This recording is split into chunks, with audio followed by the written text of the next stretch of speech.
Today I'm going to be teaching you all about Elliot Wave. We're going to go over how it originated, what's the premise behind Elliot Wave and why is it so powerful, what is the basic structure of the Elliot Wave pattern, and what are the most important rules that you need to know when studying Elliot Wave. So let's get right into it. So I'm going to give you just a brief history here of Elliot Wave. It's not going to last too long, and then we'll get right into more of the learning and the patterns behind Elliot Wave. So just to start off, back in the 1930s, a man named Ralph Nelson Elliott discovered that market prices trend and reverse in recognizable patterns. This is awesome for us because if we can recognize these patterns as well, we can predict what's going to happen next in the market. He noted that these patterns are repetitive in form, but not necessarily in time or amplitude. Elliot Wave is known as the best forecasting tool in existence, imparting an immense amount of knowledge about the market's position and its probable path. If we can get a good understanding of where we are in the cycle of a pattern, we can then put that to use by figuring out what's going to happen next based on these recognizable patterns that happen in the market. The market progresses in the form of 5 repeating waves. 3 of these waves, the first, third, and fifth, affect the directional movement. For example, if the market is trending upwards, those 3 waves, the first, third, and fifth, will all help us go upwards as well. The other 2 waves, the second and the fourth wave, counting in order, are counter-trend waves. So if the market is moving upwards, these 2 waves are going to be going downwards and retract the price a bit.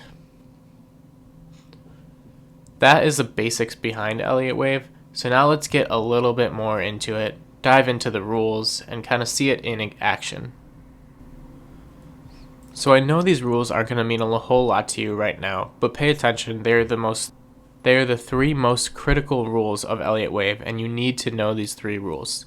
As soon as we start to get into some examples, you'll see how these rules really play in and what they fully mean.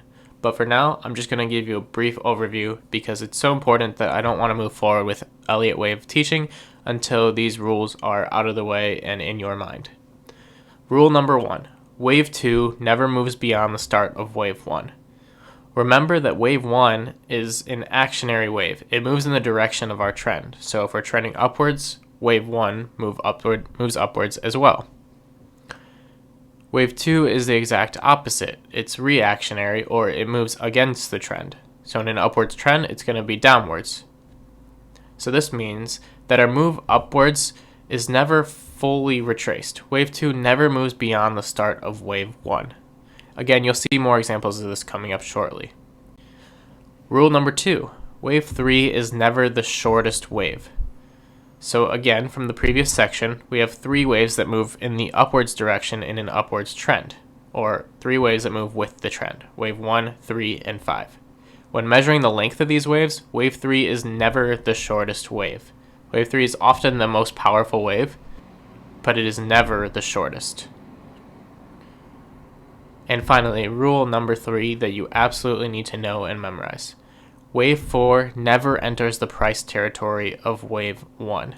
Now remember that Wave 4 is one of the reactionary waves, or one of the waves that move against our trend. You'll see how this plays in shortly, but Wave 4 never enters the price territory of Wave 1. So let's get into some examples of what this looks like. So now let's go over some examples based on the 3 rules I was just telling you about. We'll start with example 1 here. So here you can see the 5 waves that I was discussing earlier. The start is right here. This is wave 1. This is wave 2. This is wave 3. This is wave 4. And this is wave 5. They're labeled in number order. Now remember, rule number 1 that I was telling you about. Wave 2 never moves beyond the start of Wave 1. Well, this is the start of Wave 1, this is the end of Wave 1, and this is also the start of Wave 2, and this is the end of Wave 2. You can see very clearly here that Wave 2 does move beyond the start of Wave 1.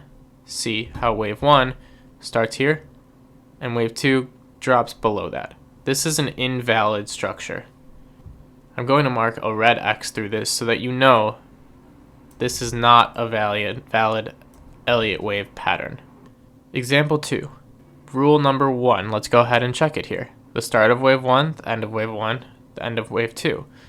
Wave 2 does not move beyond the start of wave 1, so that's valid for rule number 1. Rule number 2. Wave 3 is never the shortest wave. So how do we actually know which wave is the shortest wave? Because you can eyeball it, but sometimes things are really close and you want to make sure that you're precise.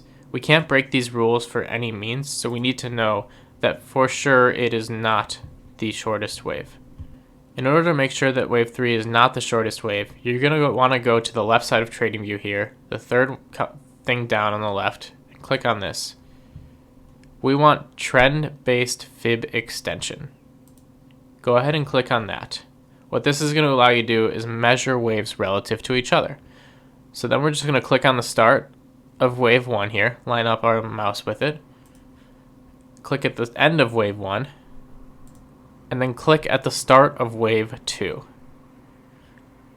Now I've set up a template for this, and if you want to learn how to do that, you can go check out my TradingView 101 video, but this one here I have highlighted in pink. If something is below this, it means that it's actually shorter than the previous part that I measured. For example, I'm measuring from here to here, and then I'm measuring from here up until here. So this to here would be exactly the same as this all the way up to this pink line. You can see that wave 3 is definitely shorter than wave 1. We still need to check wave 5 though. In this example, you can clearly see that wave 5 is longer, but just to show you guys once more how to do this trend-based fib extension tool, click at the start of the wave you want to measure, the start of wave 3, to the end of wave 3, and then click again at the start of wave 5, and you can see that wave 5 extends much beyond this pink line, so wave 5 is also larger than the wave 3, which I was measuring here. Therefore, wave 3 is the shortest wave. This breaks rule number 2. This is not a valid example. Moving on to example 3. Let's go ahead and check our rules again. Does wave 2 move beyond the start of wave 1? No. Wave 1 starts here. Wave 2 moves to here. Is wave 3 the shortest wave?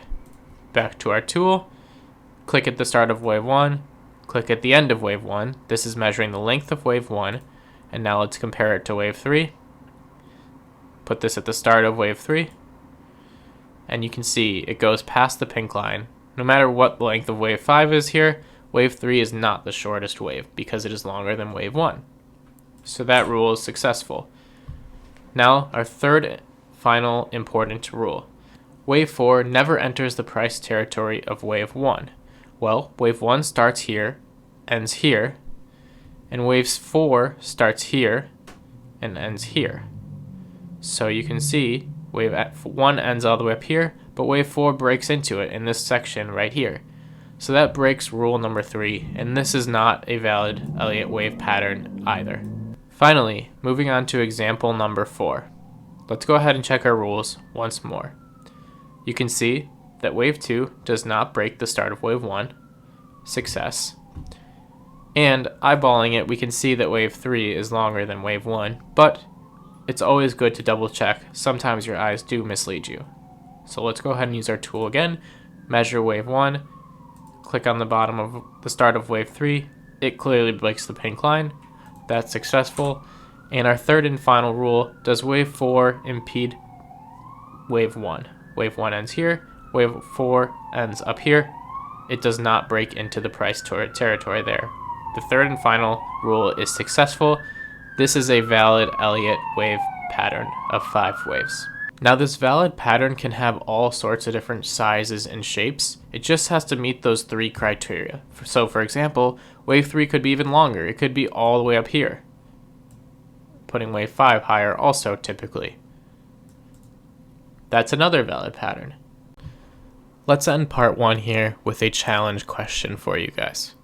As I said earlier, there are 3 extremely important rules in Elliot Wave, and I've gone over them quite a few times today. What are they? What are the 3 most important rules in Elliot Wave?